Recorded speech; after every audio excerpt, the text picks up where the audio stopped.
Hi, someone commented on one of my videos asking the questions, how do I know if I'm using my core correctly when I walk?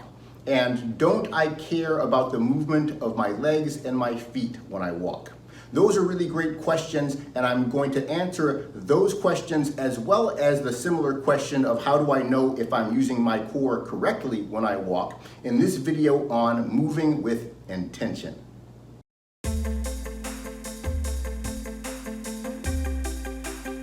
Thanks for watching this walking code video. I'm Todd Martin, and we're going to get into the idea of moving with intention. Intention is one of those words that sounds kind of vague and might not have any real meaning, but I really like this word because I really think it means exactly what it says. And that is when we move, we're using the intention of our mind, meaning what our mind intends to do, and that intention goes into our spine, creates movement of our core, and that reflects into our arms and our legs. So what I'm doing here is I'm intending to reach out and grab something. It all starts in the mind. I have to have that idea of what I want to do. I'm signaling my core with the electrical signals from my brain, and that's moving my core, and then my core is automatically reflecting in the movement of my arms that then reaches out and grabbing the glass or whatever I'm trying to grab. It all begins with the intention. Let's look at an example that's a little less complicated, and that is the intention of flexing my arm. If I flex my arm, it starts with the idea that I'm going to flex my arm, and then I flex it. So I intended to do it. I sent a signal to my biceps muscle to flex the arm. Here's why I want to contrast the idea of intention, which means movement, with contraction. We hear a lot of times people say contract the muscle so you can really feel it, so it's happening. Contract the glutes, squeeze the glutes. But when I'm doing something like a movement, what I'm doing is just that movement. That's my intent. My intent is not to squeeze my biceps muscle, because in the gravity that we have here on Earth, if I don't have a 10-pound weight in my hand, I can flex my arm and I feel absolutely nothing happening in my biceps. I should not feel them squeezing. They only need to squeeze if they are acting against a significant force. And gravity, in this sense, without a weight in my hand, is not a significant force. So all I need is the intent of my mind and the movement. Squeezing is irrelevant, because what really is squeezing? Squeezing would be contracting my biceps muscle and my triceps muscle against each other at the same time, creating tension in my arm. And so now I can feel my biceps squeezing, I can feel my triceps squeezing, but I haven't created any motion here. What I am just really creating here is stiffness by squeezing. So when we talk about squeezing the glutes, when we're doing activities like squats or something, what you're doing there is you're contracting your glutes and contracting the opposing hip flexors at the same time, so they're acting against each other. When in reality, if you're in a squat and lifting up a weight, the weight is what the resistance should be, not your hip flexors. If you're feeling tension in your glutes, it should just be proportional to the weight that you're moving up. If you're not lifting any weight, you shouldn't feel a lot of squeezing in the glutes. You should just feel the movement, which is the intention. Now let's apply this idea of intention to walking. Walking is more complex, obviously, than just flexing my arm, because I have a lot more things going on. But the intention from the brain when I walk is going to the core. My chest rotation, my waist rotation, my hip action. That's where my intent goes. That tells the body what it's going to do, and then the core movements reflect down into the legs reflexively, and that creates the full movement. Let's back up here. So you can see in a normal step, what I'm doing is stepping out with my left leg and my right arm, and then I'm going to place my left heel and then roll through and continue walking. How do we know if we're using the right core movement when we're doing that? The first thing you're going to have to do is know your checkpoints. So the first checkpoints are going to be your posture. If your head is elevated and not looking down, looking up, your shoulders are back and down with your hands in the right position by the side of your thighs, not the front of your thighs. Your pelvis is in a neutral position, not tilted forward, not tilted back. Your feet are lined up straight. Then to begin with, you know at least you have the right core actions going on for your posture. Now we have to use movement of the core in order to continue walking or begin walking, and you're going to need to use your checkpoints with walking to determine if you're moving correctly with your core. And some of those checkpoints are going to be that we are swinging our left arm and right leg together, our right arm and left leg together, and that we are placing on the heel in a gentle fashion at the end of the step. After we swing through, then we bring the heel down as the initiation of the next step. We're not crashing into the heel with momentum by pushing off.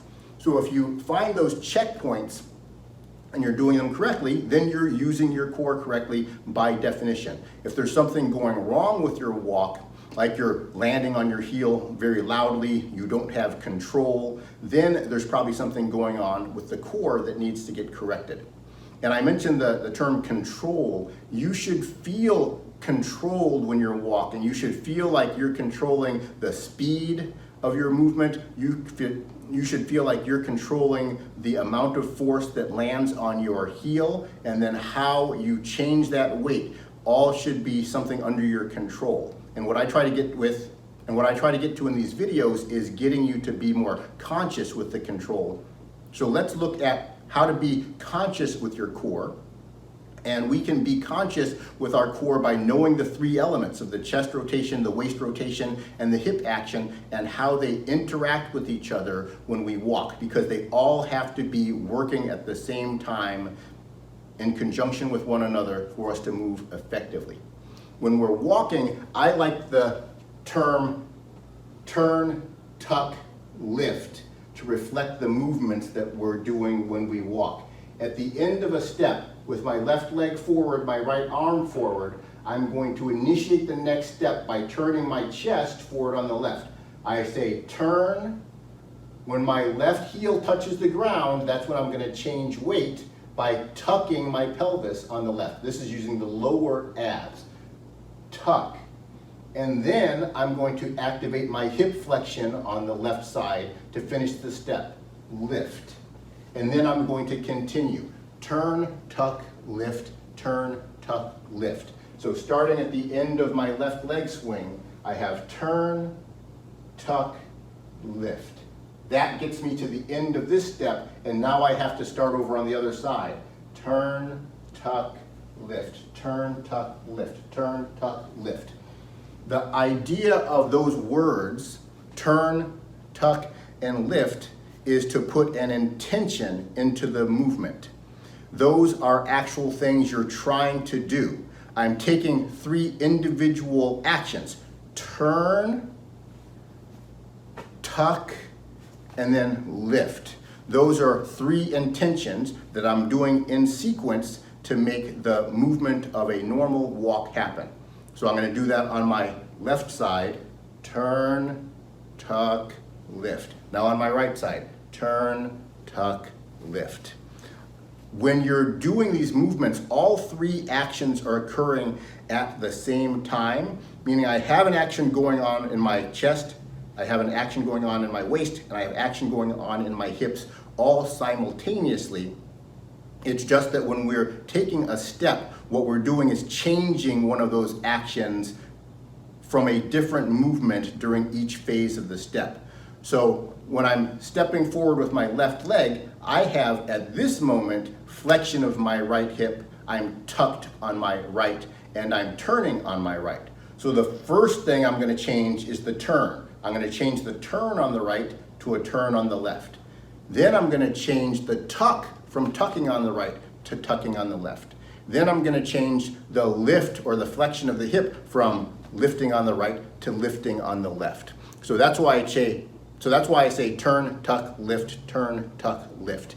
Each one of those is the change from the previous movement. when we do the final step or the final swing through, what we're doing is simultaneously turn, tucking, and lifting on the left side. And when I step forward with my left leg, what I'm doing is simultaneously turn, tucking, and lifting on the right side. So that applies to walking, but let's talk about what we do with other types of actions. And that's where we get into the walking code core techniques, or the 8 techniques of Tai Chi. Those are going to tell you what's going on with your core at all 3 levels at any time during any movement, and we have put names to the core techniques to give an intent to those actions. And so there's 8 core techniques. A couple of them I'm going to look at, a few of them I'm going to look at right now are push and retreat and reach. And each one of those is an intention. We're going to intend to push, we're going to intend to reach, and we're going to intend to retreat, so we have a word to give life to our intention. So push, let's look at push. Push is going to be extending my right hip. It could be either one, but we're going to start with my right hip is extending, my turn is away from the right hip, and my tuck is on the side of the right hip. So let's look at the example of a movement like a cross, if we're doing kickboxing. That is going to be a push. I'm going to turn my upper torso to the left, I'm going to tuck the pelvis on the right, and I'm going to push or extend my right hip. So I have turn, tuck, push. And I use push for extension of the hip because that's an intention. I'm pushing back with the hip, and then in other situations I say lift. I say lift if I'm lifting forward with the hip, push if I'm pushing back with the hip. So for a cross, I have turn, tuck, push.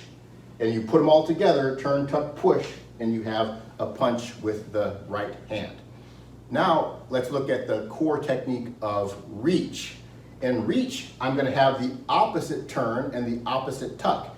I'm going to turn my left side, I'm going to tuck my left side, and I'm going to still push with my right hip. So I'm going to turn, tuck, push. Turn, tuck, push all at the same time. If the turn and tuck are on the left side, you get a jab. If the turn and the tuck are on the right side, you get a cross. And each movement we do can have this sort of intention. And if you learn the core techniques, then you're going to be able to determine what movements you're doing when you're walking by understanding those combinations. And having 8 simple combinations is much easier than trying to think of everything as an individual activity. Now, standing on this box, I'm going to show you the intention of push in a different way. And that's push using the extension of my free leg as I'm standing here with my leg in front of the box. I'm going to push down, and that's using the same intention that I used for pushing in a punch.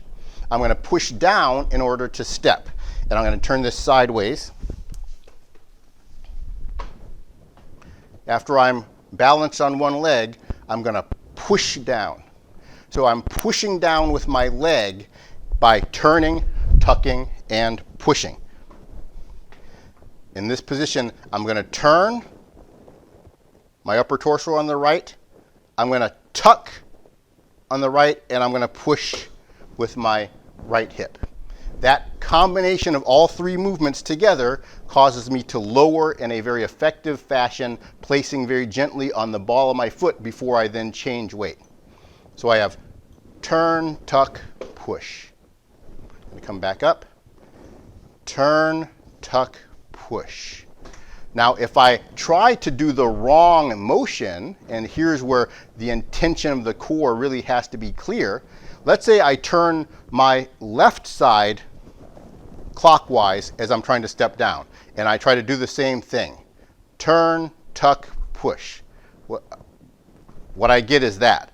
I just end up putting my foot back on the little step.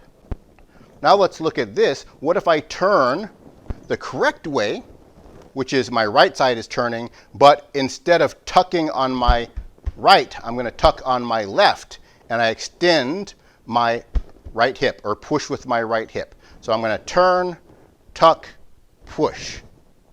That gives me an entirely different movement. It does not cause me to step down. It causes me to reach back with my right leg. Turn, tuck, push causes that right leg to reach back, and that's why that core movement or core technique is called reach back. Turning the upper and lower torso away from the extending hip is the core technique of reach back, versus turning the upper torso away from the extending hip and the lower torso towards the extending hip is push. Push is going to be the same action we're doing at the end of when the bicycle wheel comes up when we're biking and we're pushing down. That's what that core technique is. We use it all over the place, but it's really helpful to kind of know what you're doing in order to move effectively with consciousness. I'm going to give one more example of an intent applied with the core techniques, and that is the intent of retreat. So retreat is using the Tai Chi core technique of rollback, but I call it in the walking code retreat because I do retreat when I step backwards. I'm going to turn towards my flexing leg, tuck on the side of my flexing leg, and then when I go ahead and flex, and I'm talking about the hip when I say leg, I'm going to flex that, and that's going to cause me to step backwards or retreat. Now I'm going to change weight, and I'm going to retreat, retreat. And so the retreat is what the intention is of all three of those actions occurring simultaneously. Because every movement we do when we're standing is going to involve the upper torso, lower torso, and hips, chest, waist, and hips in each movement. So it's hard to try to think about those all at the same time. Okay, I'm going to turn here, I'm going to tuck here, I'm going to lift or push here. In the core techniques, I'm able to put those all into just 8 specific combinations that are always there, and every single movement we do is one of those 8 combinations or 8 intentions. And that's why each of the intentions or 8 combinations has a name that reflects usually what the sort of action is going to be. So I'm moving backwards with retreat. That sounds logical. I'm going to change weight. I'm going to retreat backwards. I'm going to retreat backwards. And so I just think of the term retreat, and it gets me that action. You can also use retreat to step to the side. I'm going to change weight here, and I'm going to retreat. But it's the same action. It gets me a side step. We use this in tango. And you use it in all kinds of different things. If you're becoming conscious of the movement of the core, you can use those 8 core techniques to know what you're doing at any point in time. And then that's when you're really conscious of your movement and you know you're moving correctly. And that's going to apply to whether you're walking uphill, downhill, walking upstairs or downstairs. Whether you're doing anything, you can think about which core technique you're using. And then not only are you knowing whether you're using your core, but you know whether you're using your core correctly, and you also know exactly what you're doing with your core, so you can switch things up if you want to execute a different movement. So thanks again for watching. Go ahead and click the like button, share this video, subscribe to the channel if you're not already a subscriber. Click on the bell so you get notifications for my future videos, and please leave a comment. Leaving comments is really helpful for this channel and helps support this work. Thank you very much.